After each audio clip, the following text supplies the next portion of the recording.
शादी के दिन हर लड़की की तरह उसकी आंखों में भी बहुत सारे सपने थे। जब वो अपने माँ बाप का घर छोड़ रही थी, उसकी आंखों से आंसू रुक ही नहीं रहे थे।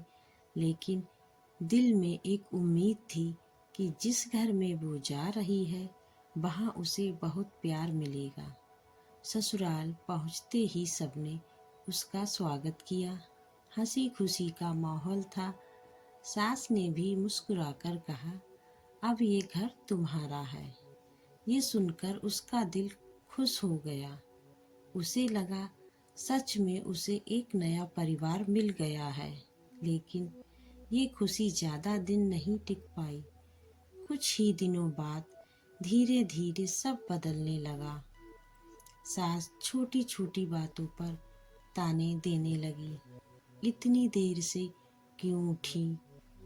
तुम्हें कुछ काम आता भी है या नहीं?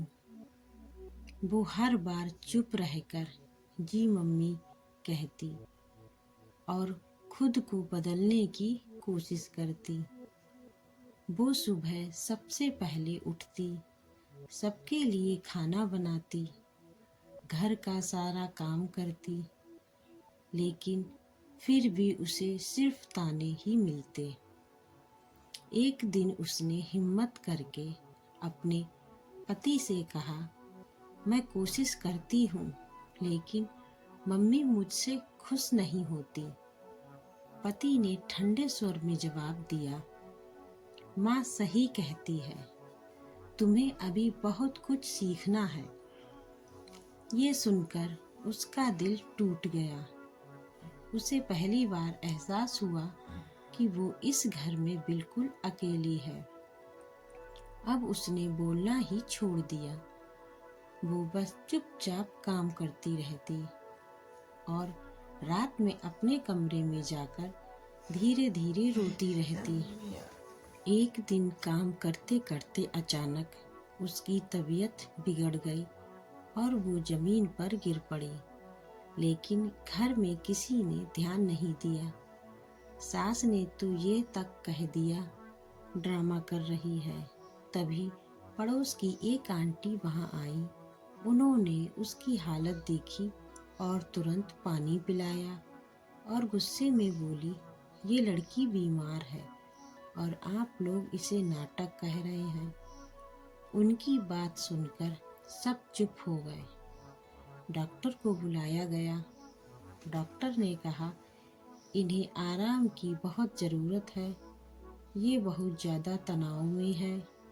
तभी पड़ोस वाली आंटी ने सच्चाई बताई, मैंने इसे कई रातों तक रोते देखा है। ये कभी किसी से शिकायत नहीं करती, बस चुपचाप सब सहती रहती है। ये सुनकर उसके पति के पैरों तले जमीन खिसक गई। उसे अपने ही शब्द याद आने लगे। सास भी शर्म से सिर झुकाकर खड़ी थी। कुछ देर बाद सास धीरे धीरे उसके पास गई, उसका हाथ पकड़ा और रोते हुए बोली, बेटा हमें माफ़ कर दो, हम तुम्हारा दर्द समझ ही नहीं पाए। पति की आंखों में भी आंसू थे। जब उसने आंखें खोली तो सबको अपने पास रोते हुए देखा। उसकी आंखों से भी आंसू बहने लगे, लेकिन इस बार दर्द के नहीं, सुकून के थे। उसने धीरे से कहा, मैंने कभी कुछ नहीं मांगा, बस थोड़ा सा प्यार चाहिए था। और उस दिन पहली बार उस घर में किसी ने सच में उसे अपना समझा। हर नई बहू अपने सपनों का घर छोड़कर आती है। उसे ताने नहीं, सिर्फ प्यार और समझ चाहिए।